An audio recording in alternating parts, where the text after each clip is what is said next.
हम चाहते हैं कि विकसित भारत जिसके नीति निर्धारण में साच अर्थ में सबका साथ सबका विकास का मंत्र समाहित हो, देश की 50% जनसंख्या नीति निर्धारण का हिस्सा बने, ये समय की मांग है। हम पहले ही देरी कर चुके हैं। कारण कोई भी होंगे, जिम्मेवार कोई भी होंगे, लेकिन इस सच्चाई को हमें स्वीकार करना होगा कि जब हम अकेले मिलते हैं तब मानते हैं हाँ यार, लेकिन जब सामूहिक रूप से मिलते हैं, मुझे याद है कि जैसे इसकी प्रक्रिया चली थी, सभी दलों से मिलना हुआ है, एक दल को छोड़ करके जिन जिन से मिलना हुआ है हर एक ने सैद्धांतिक विरोध नहीं किया है। बाद में जाकर के जो कुछ भी हुआ होगा, राजनीतिक दिशा पकड़ी जा रही है, लेकिन जो राजनीतिक दिशा में ही सोचते हैं, मैं उनको भी एडवाइज करना चाहूंगा, एक मित्र के रूप में एडवाइज करता हूं और सबको काम आएगी। हमारे देश में जब से विमेन रिजर्वेशन को लेकर के चर्चा हुई है और उसके बाद जब जब चुनाव आया है, तो हर चुनाव में महिलाओं को मिलने वाले इस अधिकार का जिसने विरोध किया है, जिसने विरोध किया है, देश की महिलाओं ने उन्हें माफ नहीं किया है। उनका हाल बुरे से बुरा किया है। लेकिन ये भी देखिए कि 24 के चुनाव में ऐसा नहीं हुआ। क्यों नहीं हुआ? ये इसलिए नहीं हुआ कि 24 में सबने सहमति इसको पारित किया, तो ये विषय ही नहीं रहा। किसी के पक्ष में पॉलिटिकल फायदा नहीं हुआ, किसी का नुकसान भी नहीं हुआ। सहज रूप से जो मुद्दे थे, उन मुद्दों के आधार पर चुनाव लड़ा, क्योंकि 24 में सब साथ में थे। कुछ लोग यहां हैं, कुछ लोग नहीं है, लेकिन सब साथ में थे। आज भी मैं कहता हूं, अगर हम सब साथ में जाते हैं तो इतिहास गवाह है कि ये किसी एक के राजनीतिक पक्ष में नहीं जाएगा,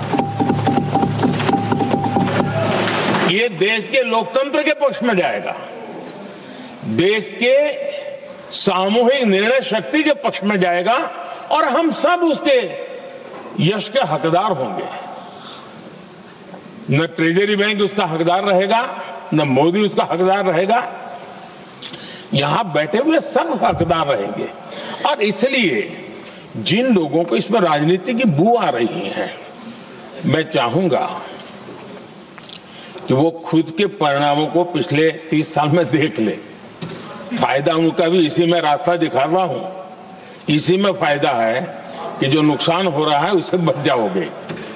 और इसलिए मैं समझता हूं कि इसको राजनीतिक रंग देने की जरूरत नहीं है। आदरणीय अध्यक्ष जी, मुझे याद है तब तो मैं शासकीय व्यवस्था की राजनीति में नहीं था, मैं एक संगठन के कार्यकर्ता के नाते काम करता था। उस समय एक चर्चा सुनने को मिलती थी गलियारों में कि देखिए ये कैसे लोग हैं,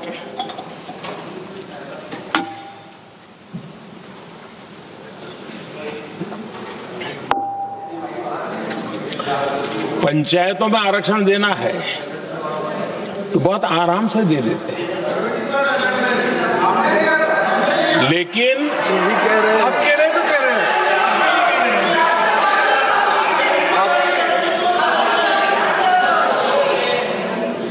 पंचायतों में आरक्षण देना है तो आराम से देते हैं, क्योंकि उसमें उनको खुद का पद जाने का डर नहीं लगता है। उसको लगता है हम सुरक्षित यार वहां दे दो। ये उस समय गलियारों में बहुत चर्चा थी कि बोले कभी नहीं करेंगे यहां बैठे हुए। क्यों? क्योंकि उनका कुछ जाएगा। और इसलिए और बगे पंचायत का हो जाता है, 50% तक पहुंच गए। मैं राजनीतिक दृष्टि से और भी एक बात समझाना चाहता हूं साथियों। आज से 25 साल 30 साल पहले जिसने भी विरोध किया तो विरोध राजनीतिक सतह से नीचे नहीं गया था। आज ऐसा समझने की गलती मत करना। पिछले 25-30 साल में ग्रास रूट लेवल पे पंचायती चुनाव व्यवस्थाओं में जीत करके आई हुई बहनों में एक पॉलिटिकल कॉन्शियसनेस है। वे ओपिनियन मेकर हैं ग्रास रूट लेवल पे। 30 साल पहले वो शांत रहती थी, बोलती नहीं थी, समझती थी, बोलती नहीं थी।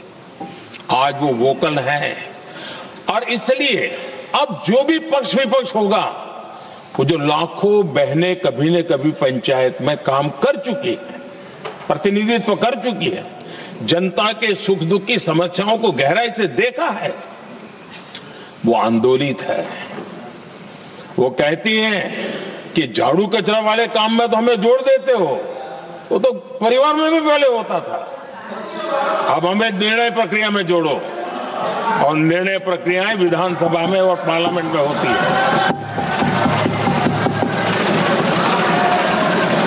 और इसलिए मैं राजनीतिक जीवन में जो लोग प्रगति चाहते, मैं किसी भी सांसद की बात करता हूं, किसी भी एमएलए की बात करता हूं, ये दल वो दल की बात मैं नहीं कर रहा हूं। जो भी राजनीतिक जीवन में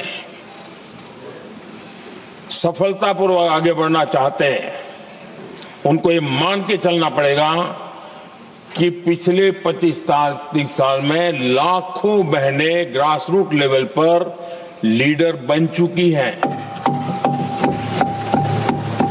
अब उनके अंदर सिर्फ यहां 33% का नहीं, वहां भी वो आपके फैसलों को प्रभावित करने वाली है। और इसलिए जो आज विरोध करेंगे उसको लंबे समय तक कीमत चुकानी पड़ेगी, लंबे समय तक कीमत चुकानी पड़ेगी। और इसलिए राजनीतिक समझदारी भी इसी में है कि हम ग्रास रूट लेवल पर महिलाओं की जो पॉलिटिकल लीडरशिप खड़ी हुई है, उसको आपने अब कंसीडर करना पड़ेगा। यहां मैंने सुना, हमारे मुलायम सिंह जी थे, तब से एक विषय चला रहे हैं, उनके परिवार वाले भी चला रहे हैं। आप देश की बहनों पर भरोसा करो ना, उनकी समझदारी पर भरोसा करो। एक बार 33% बहनों को यहां आने दो, आकर के उनको निर्णय करने दो, किसको देना है, किसको नहीं देना है, इस वर्ग को देना, उस वर्ग को देना, करेंगे वो निर्णय। हम उनके सामर्थ्य पर आशंका क्यों करते भाई? एक बार आने तो दो, उनको आने तो दो। जब आएंगे तो 34 में, और दूसरा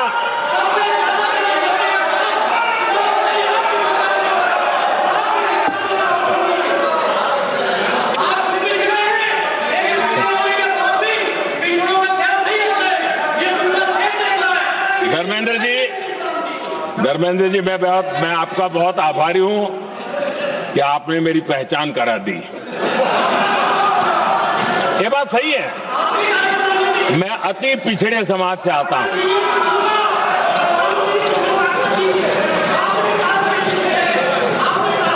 धर्मेंद्र जी, मैं आपका बहुत आभारी हूं, और अखिलेश जी मेरे मित्र हैं तो कभी कभी मदद कर देते हैं।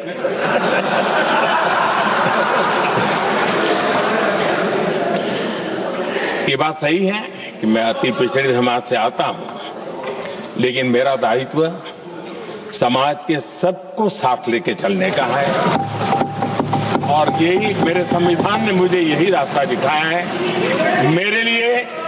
मेरे लिए संविधान ही सर्वोपरि है, और इसलिए, और ये संविधान की ताकत है कि मेरे जैसा अत्यंत छोटे समाज का, अति पिछड़े समाज के व्यक्ति को इतना बड़ा दायित्व देश ने दिया।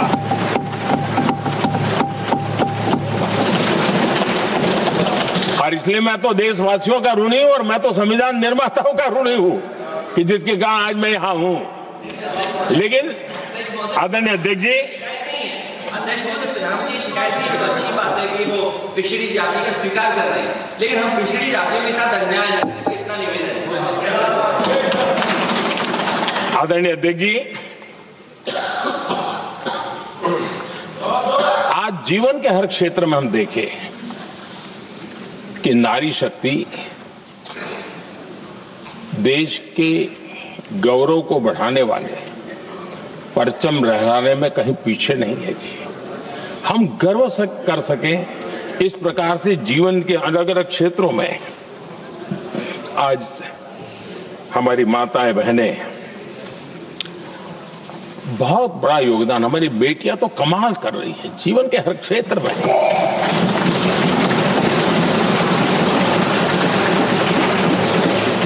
इतना बड़ा सामर्थ्य, उसको हम हिस्सेदारी से रोकने के लिए क्यों इतनी ताकत खपा रहे हैं जी? उनके जुड़ने से सामर्थ्य बढ़ने वाला है। और इसलिए मैं आज अपील करने आया हूं आपके पास कि इसको राजनीति के तराजू से मत तोलिए। ये राष्ट्रहित का निर्णय है।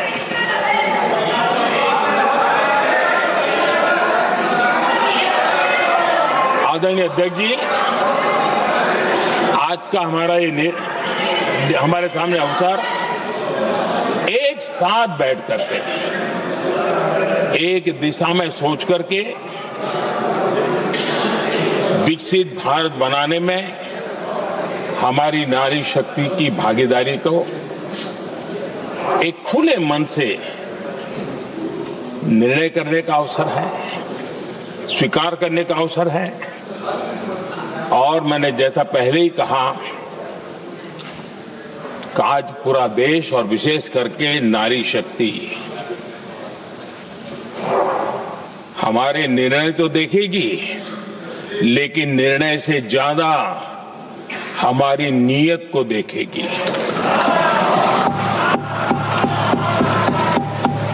और इसलिए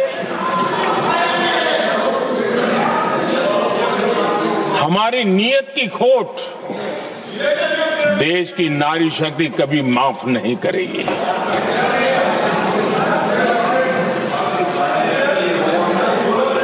आदरणीय अध्यक्ष जी, 2023 में इस नए सदन में हमने सर्वसम्मति से एक प्रकार से इस अधिनियम को स्वीकार किया था।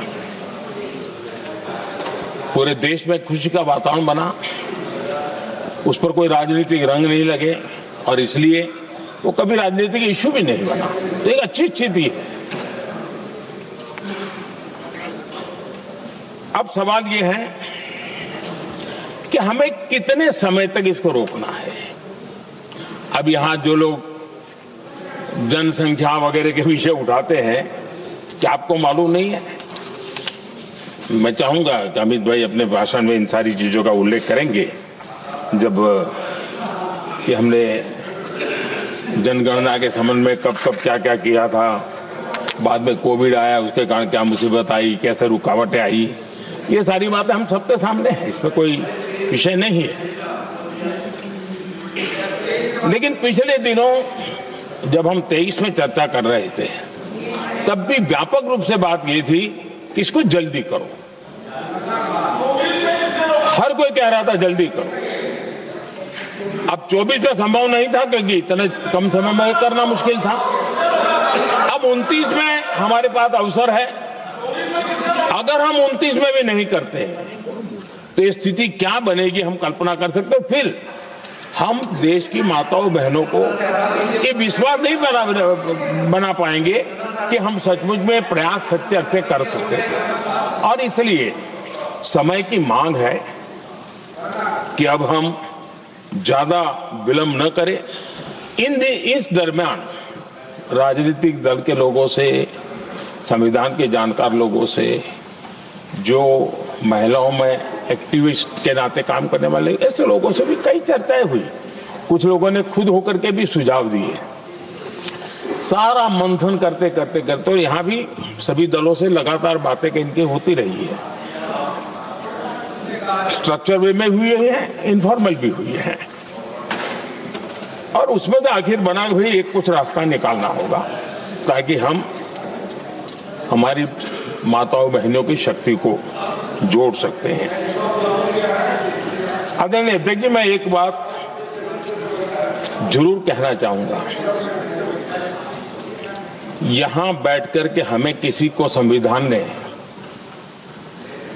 देश को टुकड़ों में सोचने का अधिकार ही नहीं दिया है। जो शपथ लेके हम बैठे हैं ना, हम सबको एक राष्ट्र के रूप में विचार करना हमारा दायित्व बने। चाहे कश्मीर हो या कन्याकुमारी, हम टुकड़ों में न सोच सकते हैं, न टुकड़ों में हम निर्णय कर सकते हैं। और इसलिए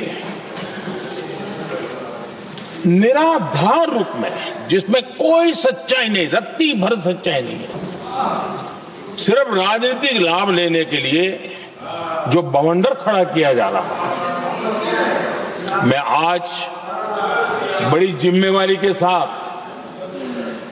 इस सदन में इस पवित्र जगह से कहना चाहता हूं, चाहे दक्षिण हो, उत्तर हो, पूर्व हो, पश्चिम हो, छोटे राज्य हो, बड़े राज्य हो, मैं आज एक जिम्मेवारी से कहना चाहता हूं कि निर्णय प्रक्रिया किसी के साथ भी भेदभाव नहीं करेगी। ये निर्णय प्रक्रिया किसी के साथ अन्याय नहीं करेगी।